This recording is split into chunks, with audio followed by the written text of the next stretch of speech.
Jadi penegasannya nih Gi, Prabowo memang tidak ingin Ridwan Kamil dan Suswono menggugat ke MK. Kita dapat info kalau Prabowo sempat memanggil petinggi Gerindra gitu ke rumahnya untuk memaparkan ya, mempresentasikan seperti apa sih peluangnya gitu. Permintaan Prabowo ini muncul sebenarnya dipicu oleh pertemuan dengan Jokowi. Aduh, Lagi-lagi Jokowi keluar lagi. nama itu. Ya. Dalam pertemuan Prabowo dengan Jokowi itu, apakah Jokowi juga memberikan masukan kepada Prabowo apa risikonya jika Pramono Anung jadi gubernur?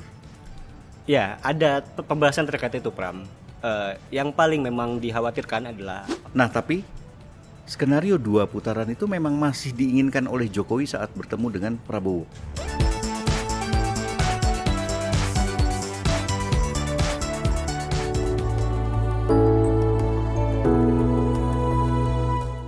Bodohnya Golkar, dia mau menghilangkan peluang RK untuk menjadi gubernur Jawa Barat yang tentu jumlah mata pilihnya jauh lebih powerful. Tapi dia tunduk kepada kemauan Prabowo Subianto yang menginginkan agar Jawa Barat dikuasai oleh Gerindra dengan Deddy Mulyadinya. Begitu Megawati punya intention untuk mencalonkan Anies Baswedan, maka yang terjadi adalah ancaman bagi PDIP. Sehingga PDIP pun mundur dari pencalonan Anies Baswedan. Jadi theoretically sebenarnya sudah menang.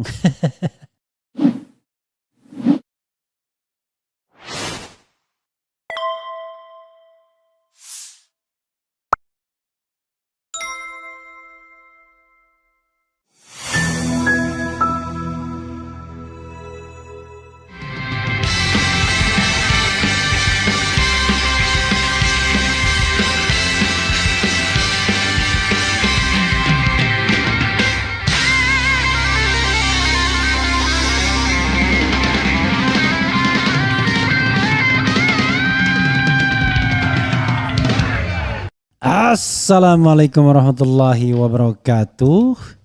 Sobat RH sekalian, jumpa lagi kita di channel yang keren ini. Keren jadas ya. Terkait dengan hal yang bikin kita ngakak ya. Seluruh ketum Kimplas absen kampanye Akbar RK Suswono. Jadi menarik ya.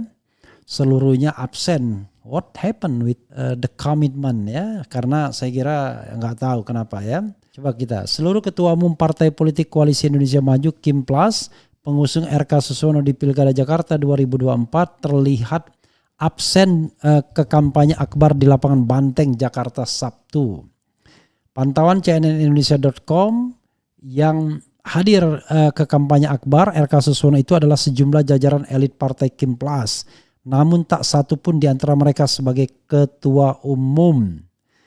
Mereka yang hadir adalah elit PKS, Hidayat Nur Wahid, politisi senior Golkar Agung Laksono, Waketum Gerindra Rahayu Saraswati, Sekjen Golkar Sarmuji, Ketua DPD Golkar Jakarta Ahmed Zaki Iskandar, Sekjen Partai Gelora Mahfuz Sidik, dan elit PSI Grace Natali.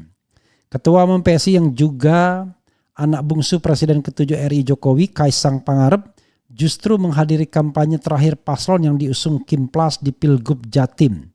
Ini lucu banget ya. Grace Natali ini apanya PSI, kan tidak boleh jadi pengurus PSI ketika dia menjadi komisaris di Mind ID. Enak sekali. Kalau mendukung pemerintah boleh ya. Oke. Ketua PSI yang juga anak bungsu Presiden ke-7 RI Jokowi, Kaisang Pangarep, justru menghadiri kampanye terakhir paslon yang diusung Kimplas di Pilgub Jatim. Hovifah Indar Parawansa, Emil Dardak di Surabaya pada hari ini. Jokowi yang sudah memberikan dukungan kepada RK Suswono juga tak hadir karena memilih menemani paslon Pilgub Jateng yang diusung Kimplas Ahmad Lutfi Taj Yasin Maimun. Sementara itu di lokasi kampanye Akbar RK Suswono terlihat hadir juga sejumlah pimpinan kelompok relawan Jokowi dan Prabowo. Mulai dari Emmanuel Ebenezer, Sylvester Matutina hingga Ricky Tambal. Luar biasa ya orang-orang ini ya. Pada acara itu dua elit parpol anggota Kimplas, Nasdem dan PKB juga absen. Perwakilan parpol pendukung memberikan orasi politik di atas panggung, namun hingga akhir tak ada perwakilan Nasdem dan PKB yang berorasi. Pada hari ini RK Suswono menggelar kampanye Akbar pamungkas di lapangan Banteng Jakarta pada hari terakhir masa kampanye Pilkada Serentak 2024. Pemungutan suara Pilkada Serentak 2024 tinggal menghitung hari. Pengambilan suara akan dilaksanakan pada 27 November mendatang. RK Suswono jadi salah satu kontestan di Pilkada Jakarta 2024. Mereka diusung koalisi besar mulai dari Gerindra, PKS, Golkar, Demokrat, Nasdem, PSI hingga PKB. Tidak ada semua ya. Prabowo tidak ada, kemudian Ahmad Saiku tidak ada, Bahlil tidak ada, AHY tidak ada, Surya Paloh tidak ada, Kaisang tidak ada, kemudian Muhaimin Iskandar tidak ada. Mereka menghadapi Pramono Anung Rano Karno yang didukung PDIP dan Hanura, serta Dharma Pongrekun Wardana yang maju lewat jalur perseorangan atau independen. Jadi begitu sobat era sekalian. Rupanya ada juga ini pelawak artis-artis ini. Ada yang budek, ada yang rupanya artis-artis itu, ada yang pokoknya ada artis-artis lokal DKI maksudnya. Begitu saudara sekalian ya. Pertanyaannya ada apa? Kok tidak ada satupun yang hadir? Nah ini menarik untuk kita pertanyakan.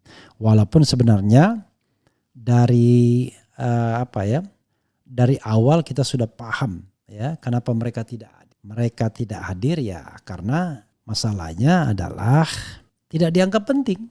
Bayangkan kalau Ahmad Saiku wajar ya Presiden PKS karena dia mencalonkan diri. Tapi Bahlil misalnya, jangan-jangan ada semacam kode etik untuk tidak meloloskan RK Suswono yang mulai dirangkul FPI. Jangan-jangan ya. I don't know exactly ya. Menarik untuk kita lihat lebih jauh what happened with RK Suswono ya. Awalnya luar biasa ya. Tapi menurut saya mission has been completed masalahnya. Jadi bagi Jokowi dan bagi Prabowo Subianto sudah selesai pertarungan di Jakarta itu jangan-jangan ya. Karena siapapun yang menang antara Pramono dan RK gak ada masalah baik bagi Prabowo maupun Jokowi.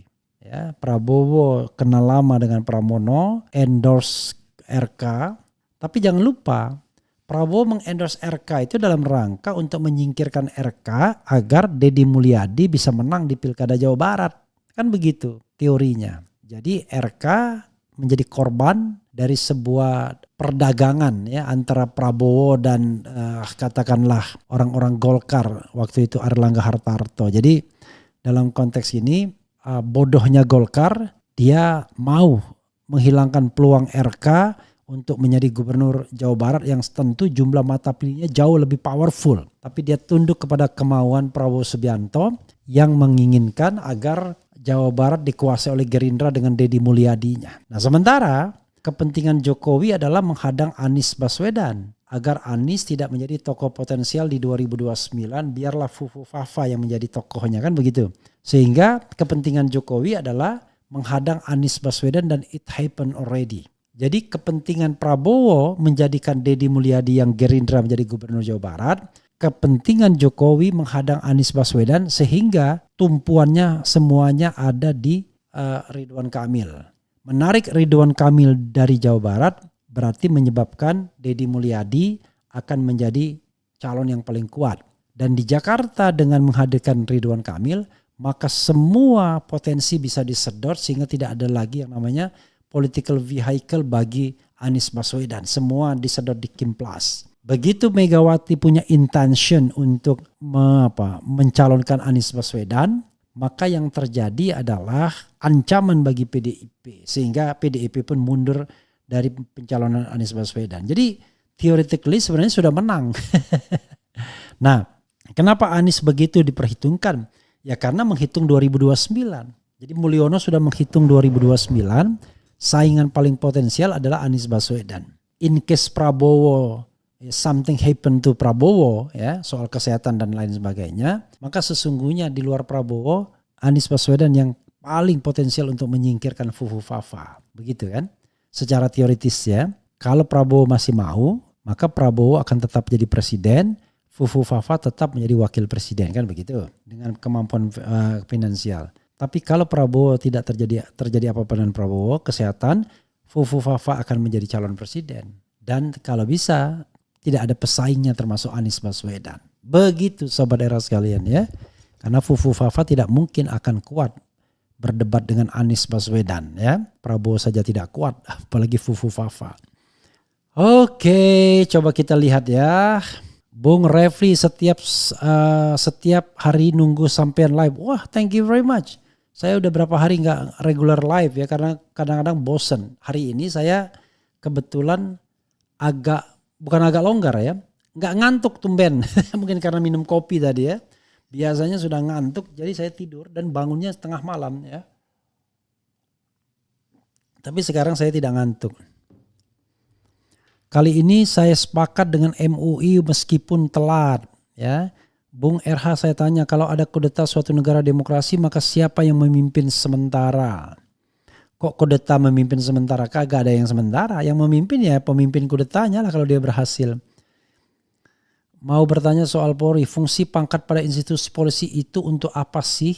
Mereka seharusnya menjalankan tugas sesuai undang-undang, bukan pimpinan mereka. Ya, kita sudah terlanjur bahwa watak militer Polri itu dibentuk ketika mereka menjadi bagian dari Angkatan Bersenjata Republik Indonesia kan. Jadi Soeharto yang melakukan militerisasi. Nah, maksudnya pada era reformasi ini polisi itu berkembang menjadi sipil, tapi ini tidak. Hanya pisah tapi watak militernya masih besar ya. Bang Refli gimana tanggapannya atas komentar Alvin Lim di vlognya mengenai Said Didu dan Mahfud MD? Saya belum tahu komentarnya apa ya. Karena Alvin Lim sebenarnya ingin meluruskan jangan sampai gebiak uya ke etnis Tionghoanya. Dia setuju mengenai oligarki, tetapi jangan semua etnis Tionghoa dituduh. Itu yang dikatakan Alvin Lim ya. Biasanya Prof Rep hanya ngikut Abah Anies. Ya enggak lah. Kok ngikut Abah Anies ya? Buktinya kenapa? Buktinya Anies baru 2016 di reshuffle. Saya udah berhenti duluan dari administrasi Jokowi ya. Sejak 2015 awal ya. Lebih tinggi mana undang-undang sama perintah pimpinan pada Polri? Ya tinggi undang-undang dong. Kalau bertentangan. Kalau tidak bertentangan gak ada masalah.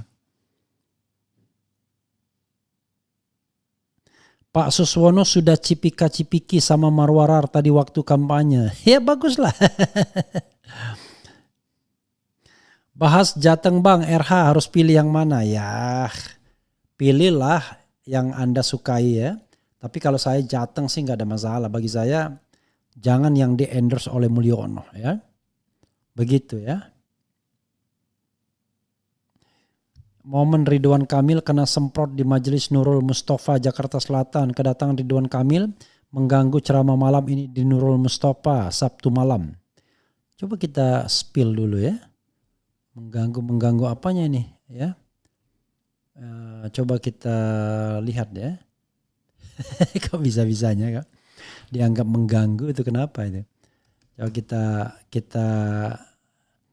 kita siarkan coba ya. Kalau sudah siap nanti ya siarkan ya. Itu.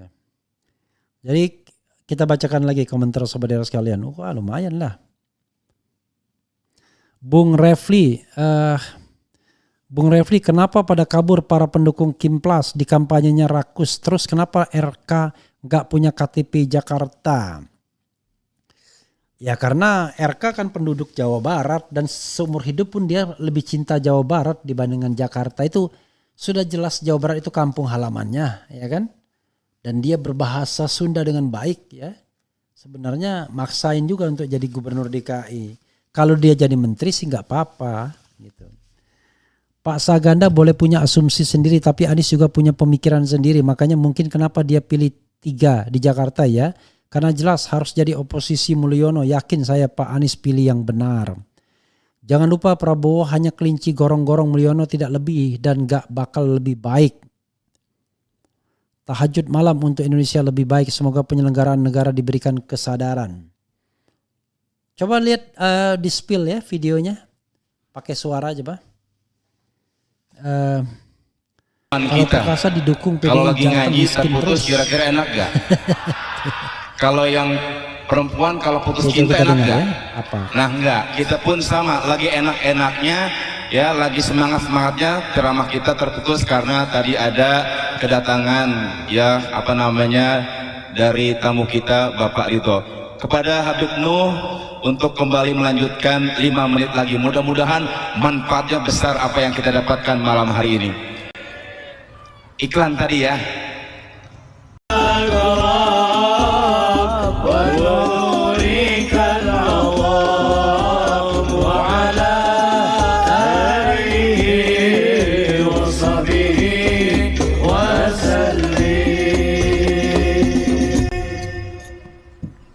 Baik, tadi Ya, saudara sekalian, tadi ya agak ya tambahan sedikit lah. Dibilang RK dah bangga-bangga Mulyono dan SBY akan tampil katanya, malu mereka ama penghina janda.